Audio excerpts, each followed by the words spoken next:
guys, welcome back to Thee Holistic Hottie, a soul-centered podcast where we tackle raw conversations with intention and authenticity.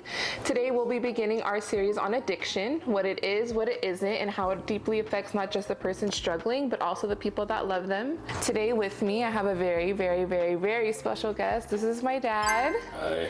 I wanted to bring him on the podcast, and he was open to the idea of getting vulnerable and sharing his story of addiction and how he's now sober and how he's incorporated a new lifestyle for not only himself but his family as well. And I'm really excited to dive in all the different stories and avenues that we have today. This episode is intended for educational and personal storytelling purposes and does not replace medical, professional, or psychological advice, but rather to bring clarity, compassion, and removing shame from the stigma. If you or anyone you know is in need of immediate help, you can contact the hotline below for immediate assistance. Hot, healed, and high vibe, let's get into it.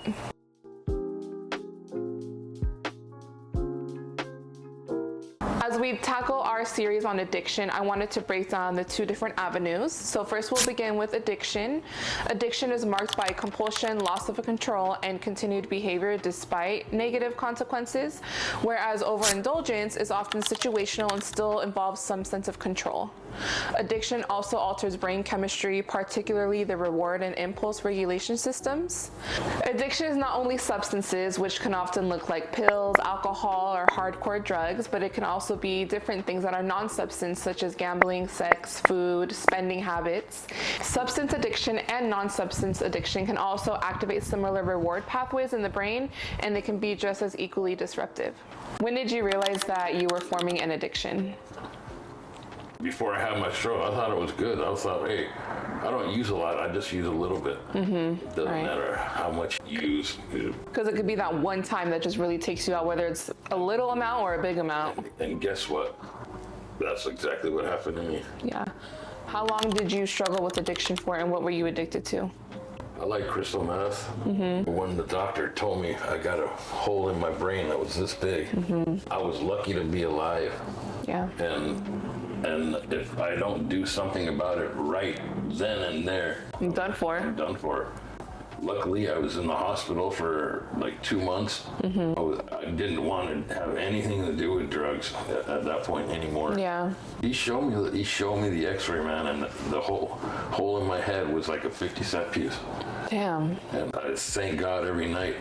I was lucky that my whole family, everyone's showing up, you know, and I see in your guys' eyes, I'm like, dude, you know what? You cannot put these people, family members, through this again. Everyone sees, like you say, the true man that I am. I'm not a junkie man. No, you are not. Family, and I wish there was more I could do. I'm still the same guy. I'm still the same, cool person. I'm much better now. But right, you're clear-minded, sober. Yeah, it won't happen again. The next time it'll kill me for sure. I thank everyone. I thank you guys, man. I thank you guys for being there with me. And every day you guys will be there.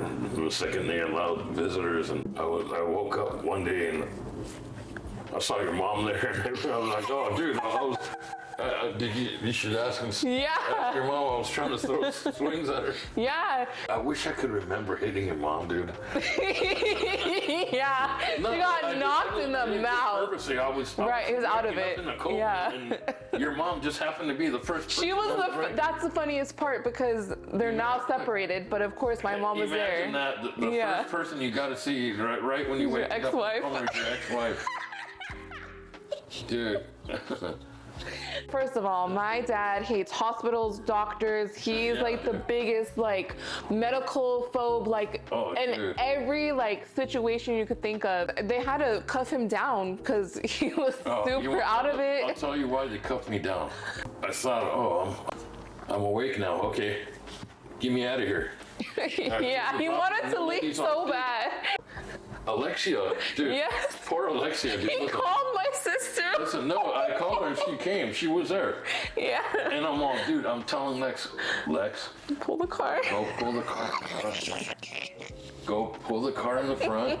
And as soon as you get down there, I'm going to give you 5 minutes. I'm coming down and out. They're not going to keep me here. Well, dude, look, here's how smart I was. I didn't know that I couldn't walk. The stroke took my legs out. So I had no idea that I couldn't walk. The nurse came in to check on me, and he almost caught me hanging over the edge of the bed, not knowing that I can't walk yet. Yeah.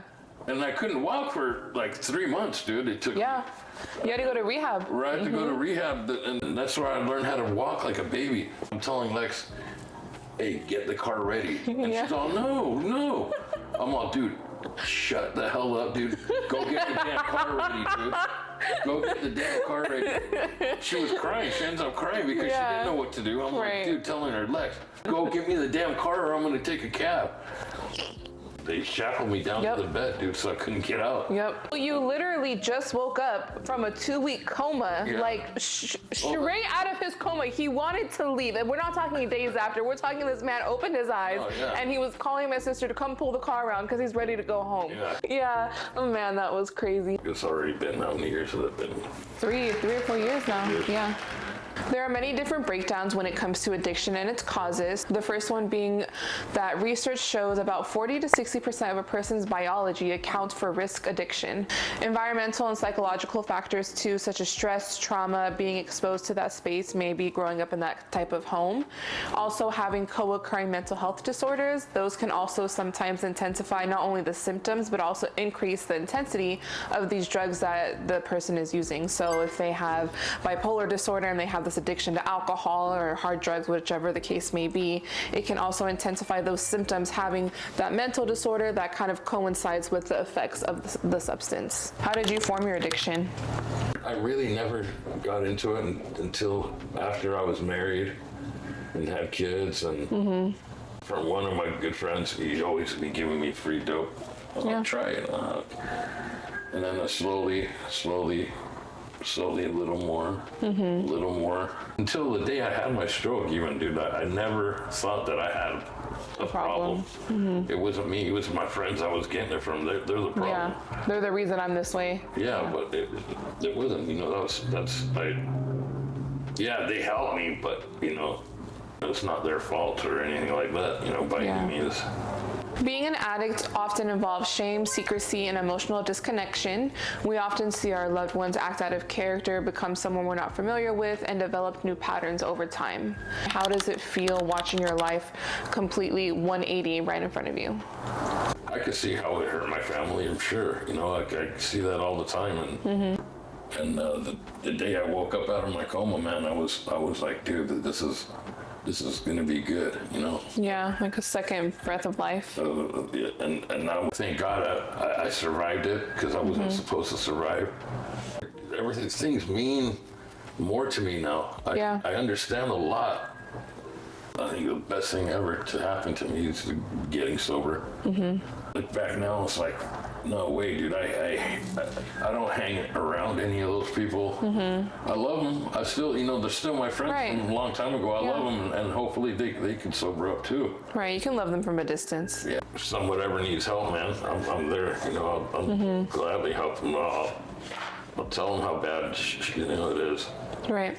We'll be diving into how addiction affects our loved ones and the journey of recovery. I'll be sharing how it feels to have firsthand experience growing up in that environment and how I've broken the cycle into adulthood. As someone who has experienced this firsthand and growing up in my home, it had a lot of emotional and psychological exhaustion that came with it. And to watch someone that you love, whether it's platonic, romantic, or someone in your family battle addiction on the receiving end, it could be very difficult. Growing up in the home, as my dad already shared, he started his addiction pretty hard after he got married and he had kids.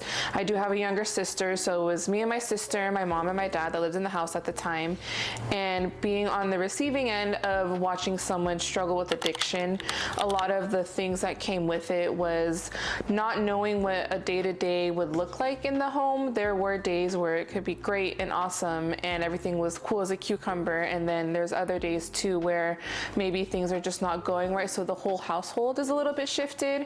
So that can look like walking on eggshells or feeling very anxious, or there's just a lot of anger in the home, yelling, people getting upset with each other. And experiencing that younger as an adolescent, I was in my teen-ish years, it was a lot to kind of hold because I didn't know the full story, didn't fully know what was going on.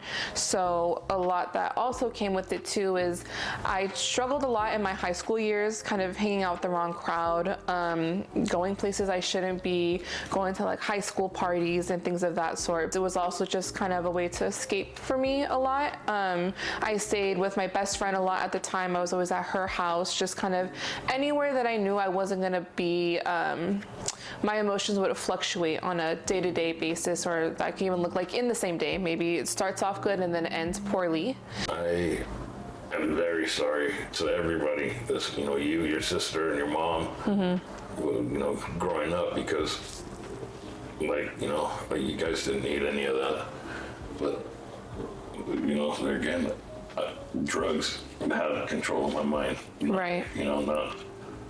Of course, you guys were my number one, but of course, my right next to number one was my number two, and that was drugs. And yeah, my entire childhood wasn't like this with you. Prior to when you fell into your addiction, you know, when we lived up there on Fairmount and stuff, we had the house. My life was great. My dad, we went on weekend trips all the time. We always went to the beach. We went to Big Bear.